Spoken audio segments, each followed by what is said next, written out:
Salam dan bahagia. Sekarang kita sudah masuk pada modul 2.3, yakni koneksi antar materi, yaitu mengenai coaching untuk supervisi akademik. Di mana pada materi ini yang diangkat adalah peran kita sebagai seorang coach yang dilakukan terhadap rekan guru penggerak lainnya. Secara garis besar, coaching dapat diartikan sebagai kegiatan membantu seseorang untuk belajar bagaimana menggali kemampuan kompetensi orang tersebut dalam menemukan solusi dari masalah yang dihadapinya. Ada 3 prinsip coaching yang saya ketahui, yakni asas kemitraan, di mana seorang coach adalah mitra bagi seorang coachee, memaksimalkan pemberdayaan potensi pada seorang coachee, dan semangat seorang coach dalam menuntun coachee untuk menemukan solusi dari permasalahannya sendiri. Di sini kami telah mempraktikkan kompetensi coaching terhadap rekan sesama calon guru penggerak yang telah kami upload di konten YouTube. Silahkan ditonton dan berikan komentar Anda. Kompetensi inti yang harus seorang coach kuasai adalah kehadiran penuh, mendengarkan aktif, dan mengajukan pertanyaan berbobot. Pelaksanaan coaching menggunakan alur tirta, yakni tujuan, identifikasi, rencana, dan tanggung jawab. Ini sangat erat sekali dengan materi kompetensi sosial emosional yang telah kita pelajari. Dalam proses belajar mengajar, yang sudah baik dirasakan dalam melibatkan diri adalah sudah mampu berkolaborasi dengan rekan sesama CGP saat mempraktikkan proses coaching, baik sebagai coach, coachee, maupun observer. Saya harus memperbaiki dalam kemampuan mengajukan pertanyaan yang berbobot. Pertanyaan berbobot ini akan mampu menggali permasalahan coachee dan tentunya akan membantu coachee dalam membuka pemikiran atau solusi yang tepat dalam memecahkan masalah yang dihadapinya. Memunculkan pertanyaan kritis yang berhubungan dengan konsep materi dan menggalinya lebih jauh. Pertanyaannya adalah, bagaimana prinsip coaching ini diterapkan dalam supervisi akademik di sekolah? Kepala sekolah selaku pemangku kebijakan yang seharusnya menguasai teknik coaching dalam melakukan supervisi akademik.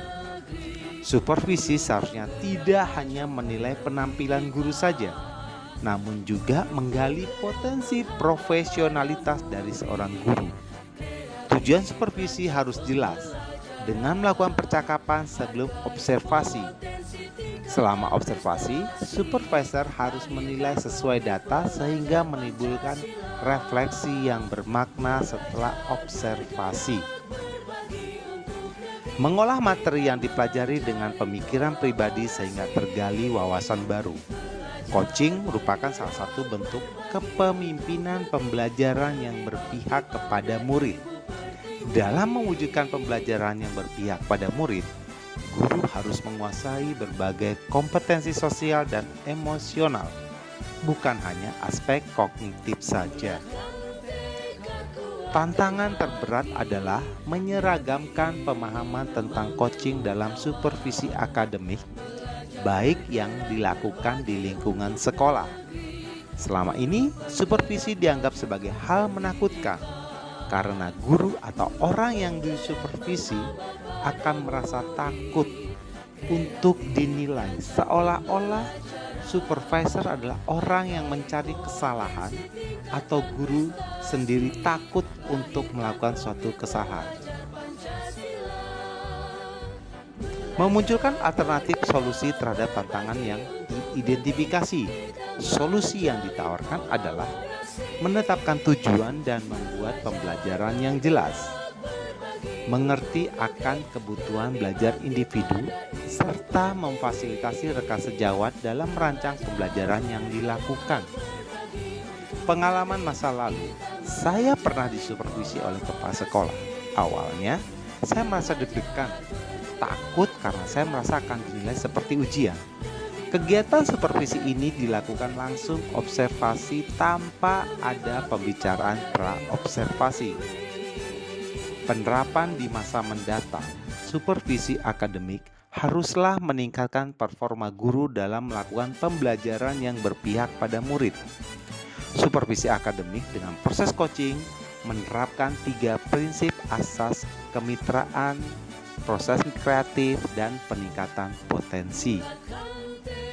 Konsep atau praktik baik yang dilakukan dari modul lain yang telah dipelajari, modul 2.1, dalam melaksanakan pembelajaran berdiferensiasi yang berpihak pada murid, maka guru harus menjalankan coaching dalam menentukan gaya belajar murid agar sesuai dengan kebutuhannya. Sementara modul 2.2 mengembangkan suasana positif dalam kelas, yaitu dengan menerapkan pembelajaran 5 kompetensi sosial emosional. Terdapat teknik stop dan mindfulness untuk dapat menciptakan suasana kelas menjadi lebih kondusif. Informasi yang didapat dari orang atau sumber lain di luar bahan ajar pendidikan guru penggerak ini. Coaching dalam supervisi akademik banyak bersumber yang saya dapatkan di luar modul, antara lain media online, yaitu misalnya dari YouTube, artikel kompasiana.com, artikel guruberbagi.com, maupun praktik baik instruktur dari fasilitator ataupun dari pengajar praktek, yaitu saat menjalani pendampingan individu. Dan yang terakhir adalah praktik baik dari rekan guru dalam lingkungan sekolah. Itulah pemahaman yang saya dapat simpulkan untuk materi koneksi antar materi modul 3.2 ini. Semoga bermanfaat bagi kita semua. Atas kekurangan yang ada, saya mohon maaf. Terima kasih.